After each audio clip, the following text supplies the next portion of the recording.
Olá, hoje é quarta-feira, 18 de novembro de 2020 e eu venho aqui para tratar das malfeitorias, digamos assim, da justiça brasileira, né? Eu acabei de contar para vocês, no vídeo passado, o documento de 290 páginas que o Ministério Público do Rio de Janeiro produziu a respeito do desempenho do senador sonso Flávio Bolsonaro, à época em que era deputado estadual pela Alerj, desviando 6 milhões de reais dos cofres públicos para praticar crimes. O primeiro crime está sendo conhecido como rachadinha. Rachadinha é uma forma, é um eufemismo para tentar esconder a gravidade do crime, que é peculato. Agora, ninguém sabe o que é peculato, eu explico. Peculato é desvio de dinheiro público para interesses privados.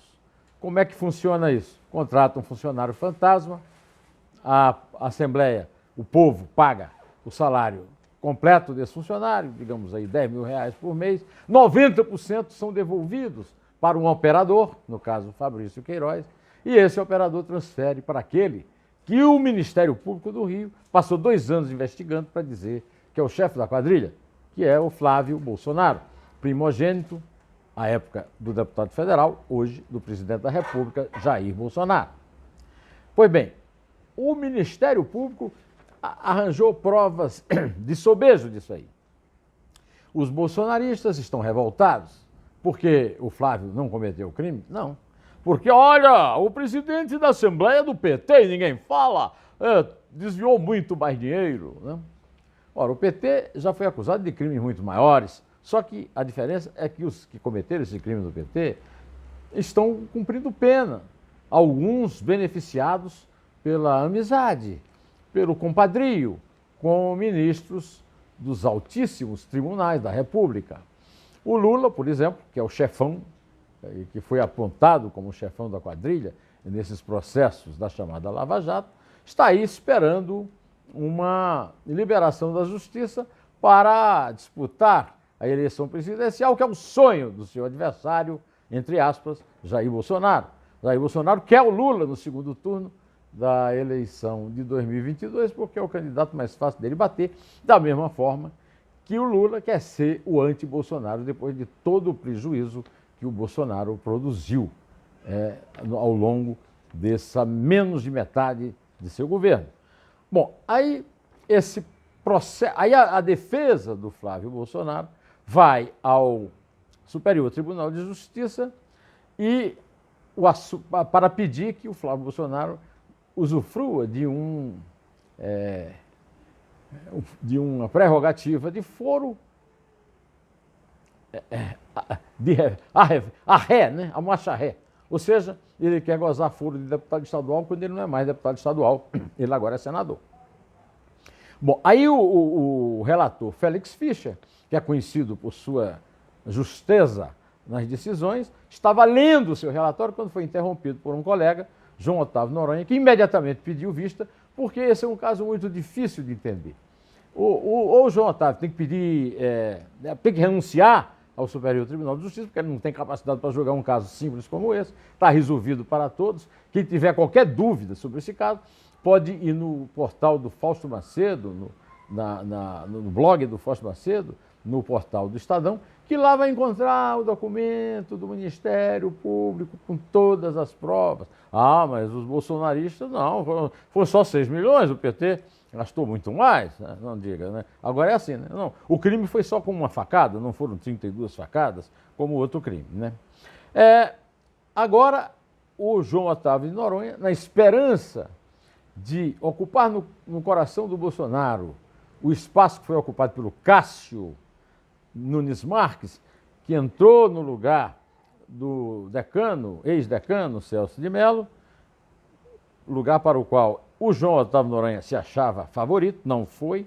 Agora está esperando o junho, que é o Marco Aurélio Mello, que agora é o decano, substituindo o Celso de Mello, para que o Bolsonaro indique para o Supremo. Aí faz esse favor, né? Esse favor. Quem é João Otávio Noronha? João Otávio Noronha eu já critiquei aqui, porque ele liberou o ex-governador da Paraíba, Ricardo Coutinho, do PSB, de cumprir pena. Mandou-o para casa, prisão domiciliar, né? Sua casa milionária, fruto de 160 milhões de reais de desvio na educação e na saúde de um dos estados mais pobres do Brasil, o meu estado, a Paraíba. Pois é, ele mandou o Ricardo para casa e o seu colega mais alto, né, do Supremo Tribunal Federal, Gilmar Mendes, ficou comovido com a defesa do Ricardo Coutinho, tendo alegado que a tornozeleira que ele tinha que usar tinha que ser trocada sempre, vivia com problemas técnicos, então ele tinha o desprazer, o incômodo de ir a um presídio chamado Adolfo Hitler Cantalice, lá em João Pessoa, para trocar a tornozeleira, então o liberou da tornozeleira. O liberou da tornozeleira e também da ficha suja. E o Ricardo Coutinho disputou a eleição do dia 15 para a Prefeitura de João Pessoa. Ricardo Coutinho foi o maior líder dessa história recente da Paraíba.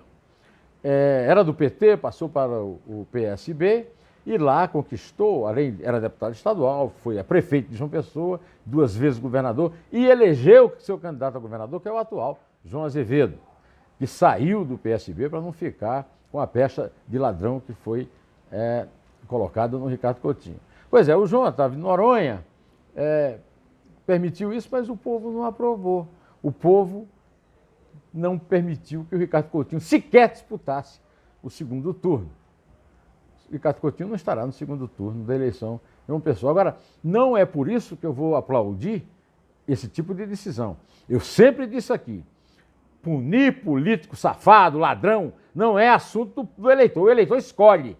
Tem liberdade para escolher, limitada pelos partidos que indicam os candidatos. Mas é quem escolhe. Quem tem que punir é a justiça, com o trabalho da polícia e da promotoria. E a justiça normalmente pune, no caso da Paraíba, chegou a punir na segunda instância,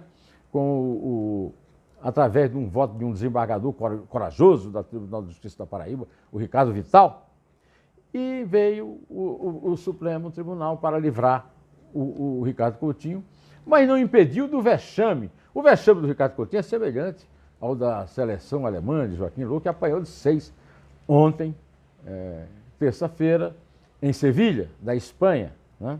6-0. A diferença de gol que eles fizeram para nós aqui, só que sem o gol de honra, né?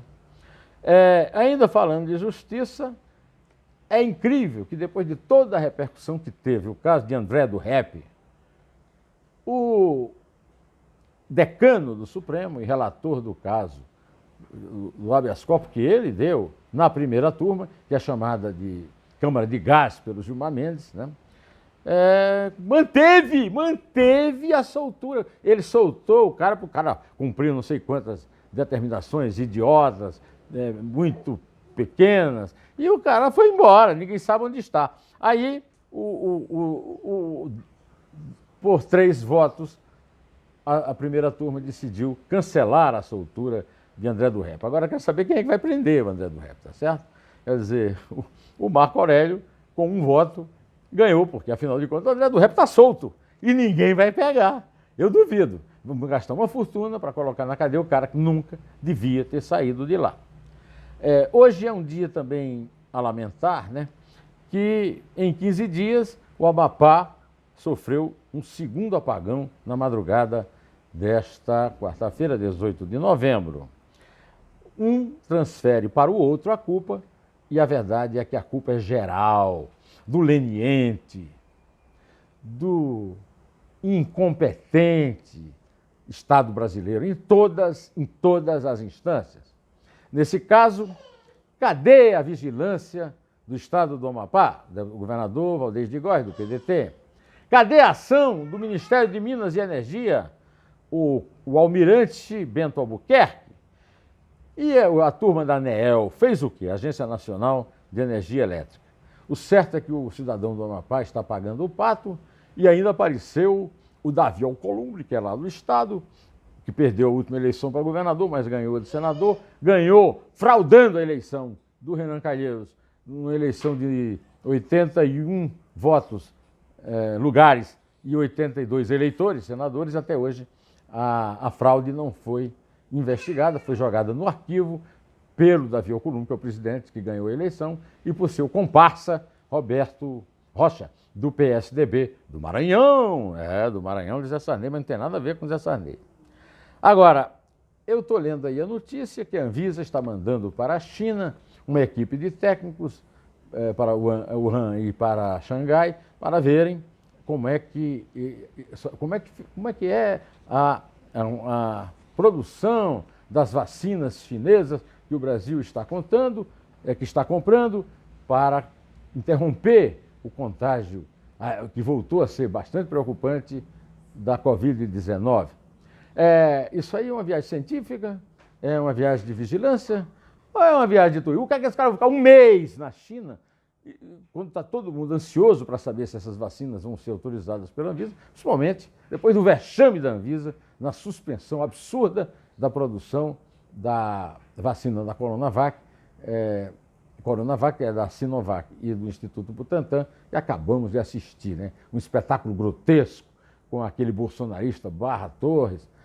Aliás, o grande apego que o Bolsonaro tem pela ciência, charlatão que ele é, está na nomeação do Barra Torres para a diretoria, presidência do diretor-presidente lá da Anvisa, e agora da substituição, cumprido o mandato da farmacêutica Alessandra Bastos Soares, pelo tenente-coronel Jorge Luiz Corman, tenente-coronel da reserva e cuja experiência em saúde talvez não chegue sequer à aplicação de uma injeção.